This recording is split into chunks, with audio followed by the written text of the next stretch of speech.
Welcome to this short video about looking after your post-surgery wound. It will help you understand what to do on a day-to-day basis in looking after it, and also what to do if you encounter any problems. It will also highlight some crucial do's and don'ts, and also to discuss what to do if you do encounter a problem.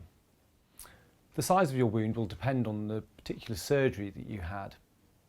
The management of your wound will also depend on whether it was made by your surgeon in the operating theatre and is clean, or whether it was due to an injury or accident and is deemed to be dirty. Clean wounds can be closed a number of ways. We can use glue, steri strips, sutures that dissolve, sutures that remain on the surface of the skin, or skin clips and dressings. The idea is to get the skin edges to heal side to side.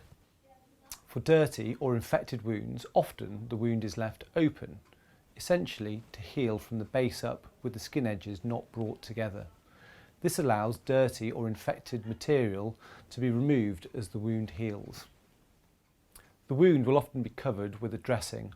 Sometimes this is adhesive and sometimes not. And in orthopaedics we would also often wrap it in wool and a bandage, and even at times half of a plaster cast to protect it while it heals. Following your surgery, an appointment will be made to allow your wound to be reviewed, either by one of our specialist nurses here at the hospital or with a community specialist nurse. At that review, which normally takes place around 2 to 3 weeks after your surgery, any butterfly stitches, non-dissolving stitches or staples will be removed. Thereafter, we will normally place a clean dressing back onto the wound just for the first day or two to allow it to finally settle.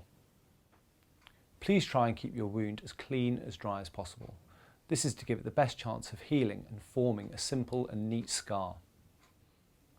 Do not remove your dressing unless you've been advised otherwise. If it is exposed to the outside world, it can increase the risk of infection and complication. Please try and avoid heavy exercise or work, as this can create excessive movement around the wound or sweating around the dressing, which could lead to it falling off. Some of the dressings that we use are showerproof, but please avoid getting them wet, as a wet dressing can affect the way that the wound heals, or in the worst case scenario, become infected. Please keep an eye on your dressing and the area around your wound. If you do notice any staining through the dressing, or indeed any leakage out of the dressing, it's really important that you come back and have it reviewed by one of our staff urgently.